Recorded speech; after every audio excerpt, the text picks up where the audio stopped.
Chinese New Year ngayon at busy ang mga inchik sa pag-celebrate ng kanilang New Year.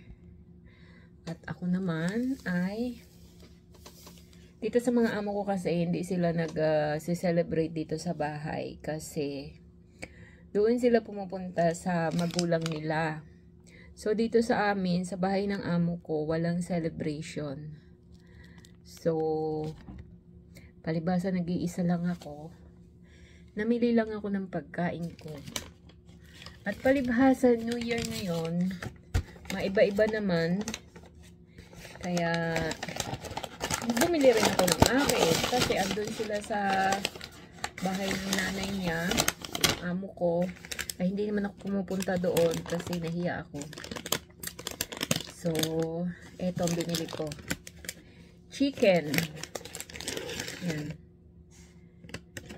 Dalawang pakpak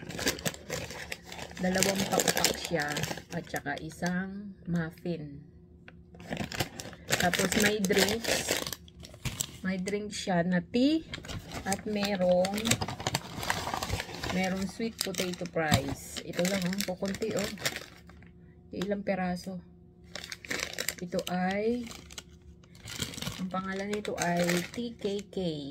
Bali ito yung local na ano nila.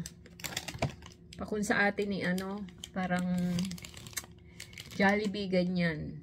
Pero local. Maliit na company dito sa Taiwan. So, kasi ang mga foreign company dito, yan, kagaya ng KFC, McDonald's, wala ditong Jollibee. Yan. Ang cost nito ay 180. Dalawang pakpak. Ayan. Dalawang pakpak lang siya. 180 NT dollars. So, sa peso, nasa ano siya? Mga 330, 320, ganyan. Kasi ang palitan ngayon, yung 100 NT dollar, 178 sa peso. So, something ganyan. So, ano to, kulang 300 mahigit 300. Hindi ko alam, basta 178 yung 100 dollar. 100 mali. 100 NT equivalent nun 178 sa peso. Ay ito ay 178 din NT dollar. Itong order na to. Mahal. Dito sa Taiwan, mahal ang pagkain talaga. Lalo na noong nag-pandemic. After ng pandemic na yan, tsaka yung magka-war sa Ukraine, lahat mahal. Pero hindi nagbago yung quantity ng kanilang pagkain. Ganun pa rin. Hindi kagaya sa atin sa Pinas. Nagmahal, nagunti din yung yung quantity. Dito naman hindi sila nagbago, pero mahal din talaga. Tumaas lahat ng presyo. Yun. So, ito lang ang aking celebration ng Chinese New Year. Itong aking celebration. Kasi hindi naman kasi ako nag-aano dito, hindi ako nagluluto sa araw-araw. Bali may budget ako. Kaya bumibili lang ako ng aking pagkain. Ang trabaho ko lang naman, may aso dito, igagala mo ng 10 minutes sa umaga, 10 minutes sa hapon kasi matanda na siya. Yung aso kong iginagala. Matanda na siya. Hindi siya pwedeng mapagod. Madali na siya mapagod. Kaya papaihiin mo lang, pupupo, yun, akit na kayo sa taas. Yun lang yung trabaho ko, tapos map ng konti, ganun lang. Kasi meron akong matanda na trabaho talaga sa kontrata, pero may nag-aalaga. Bali, inaalagaan ko lang siya kapag siya ay mako-confine sa ospital. Doon lang ako. So, bali, waiting lang ako. Yan, kaya wala akong trabaho sa araw-araw kung tutuusin. Yun, kaya maalbang trabaho. Maganda rin naman sweldo. Parang ako na nga yung siguro kung ikukumpara ko yung iba, yung sitwasyon ko sa ibang mga worker dito sa Taiwan. Parang ako na yung lucky, talagang lucky. Mabait ang amo, wala akong masabi.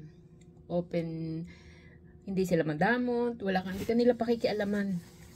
Ang importante sa kanila kasi sa amo ko, yung mapagkakatiwalaan ka at saka yun, basta mapagkakatiwalaan. At saka matagal na rin naman ako dito, sa almost 16 years. Yun, 16 years. So, kaya, tapos yung ID ko, iba na siya. Yung intermediate skill worker na. Kasi dito sa Taiwan, 14 years lang yung duration ng maximum ng pagstay ng mga caregiver na nagtatrabaho na nasa bahay. Pinakamatagal na yun, 14 years. Dati, pag naka 14 years ka na, goodbye Taiwan ka na talaga. Hindi ka na pwedeng bumalik. Dati nga noon, 3 years lang naging 6 years, yan, nadagdagan hanggang sa 14 years. Goodbye Taiwan ka na, hindi ka na pwedeng bumalik. Yung mga factory worker, hanggang 12 years lang. So, ngayon may bagong policy ang Taiwan na pag na-reach mo na yung 6 years, depende sa amo mo kung i-apply ka for intermediate skilled worker. Tataas yung sahod mo, tapos unlimited na yung stay mo ng Taiwan hanggang may kontrata ka, hanggang meron kang valid contract. Ay ako, 14 years na ako. Kung tutusin talaga, matagal na ako. Kasi maraming mga sa papel ko dati. So, dito sa amo ko, nag 14 years ako. Kaya, ini-apply niya ako ng intermediate skilled worker. So, naaprubahan naman. Kaya, yung pagstay ko dito sa Taiwan, kung tutuusin, unlimited as long as I want. Tapos, hanggang may valid contract ako. Hindi na ako yung may time duration na, may time limit. Kasi, kung hindi ako ni-apply ng amo ko, nag-i-exit na talaga ako ng Taiwan. Goodbye na. Hindi naman ako makahindi sa amo ko kasi napakabait. So, inaantay ko na lang yung nanay niya, yung nasa kontrata ko. Kung kukuhanin na ng Diyos, yun. Exit na talaga ako. Ayaw ko nang bumalik ng Taiwan kasi matagal na rin naman ako dito kung tutuusin. Nasa running 20 years. Kasi nagpunta ako dito, lalaga pa ako. So, nakakapagod na rin. Kaya, yan. Ganyan ang buhay. Buhay ng OFW. Tapos, mabait ang amo ko. Wala akong masabi. Kaya, nakakahiya magpaalam. Pero, yearly, may vacation naman ako. Tapos, nakakauwi. Tapos, yung merong unlimited ang mga gifts, ganyan.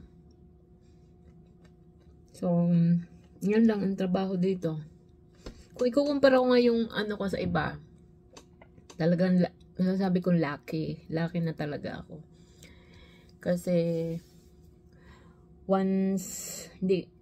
iba yung amo ko talagang hindi siya yung kagaya ng employer na iba. So, ganun. Kaya ngayon, ang inaantay ko na lang yung kung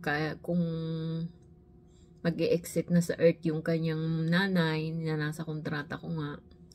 Kasi pag nawala yun, pwede naman ako lumipat sa iba. Kaya lang, ayoko na gusto ko na rin mag-for good, magpahinga.